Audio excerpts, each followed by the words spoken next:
റെഡിയായിട്ടുണ്ട്. കുറച്ച് മല്ലിയിലയും വേപ്പിലയും കൂടി ഇട്ട് കൊടുക്കും. ഇനി കുറച്ച് മല്ലിയില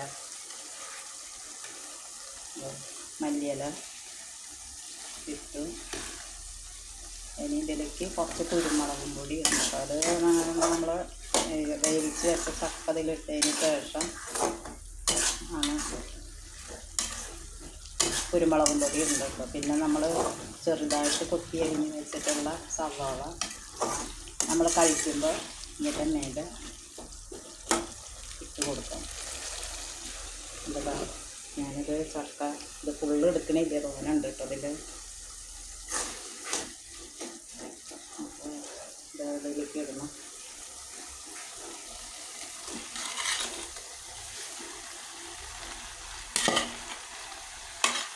ഫുള്ളെടുത്തിട്ടില്ല, പാടില്ലാതെ വെച്ച് ഫുള്ളെടുത്ത് കഴിഞ്ഞിട്ടെങ്കിൽ ഇല്ല. അപ്പോൾ അങ്ങനെ ചക്ക ബീഫ് റെഡിയായി കൊണ്ടിരിക്കുന്നു.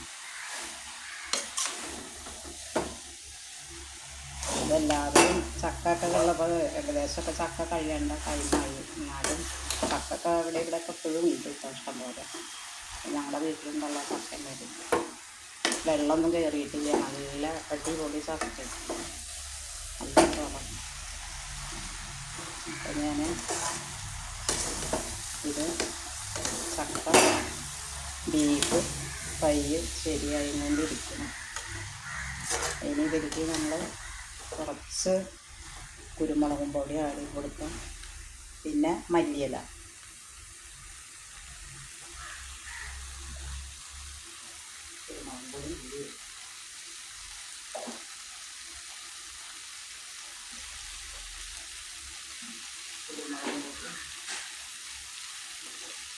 കുരുമുളകും പൊടി കൊടുക്കാം. ചക്ക ബീഫ് നല്ല ടേസ്റ്റ് കേട്ടത്. എല്ലാവരും കഴിച്ച് നോക്കി കഴിച്ച് കഴിഞ്ഞാൽ നമുക്ക് വീണ്ടും വീണ്ടും കഴിക്കാൻ തോന്നും. കുറേ നല്ല ടേസ്റ്റാണ്. ഇത് നമ്മൾ കഴിക്കുമ്പോൾ കുറച്ച് മല്ലിയിലയും കുറച്ച് സവോള ചെറുതായി കൊത്തിയരിഞ്ഞതും കൂടിയിട്ട് കഴിക്കുമ്പോൾ ഇട്ടിട്ട് നമ്മൾ അതിൻ്റെ മേലെ കുറച്ച് കുരുമുളക് പൊടി കൂടി ആഡ് ചെയ്ത് കൊടുത്തിട്ട് കഴിക്കാം.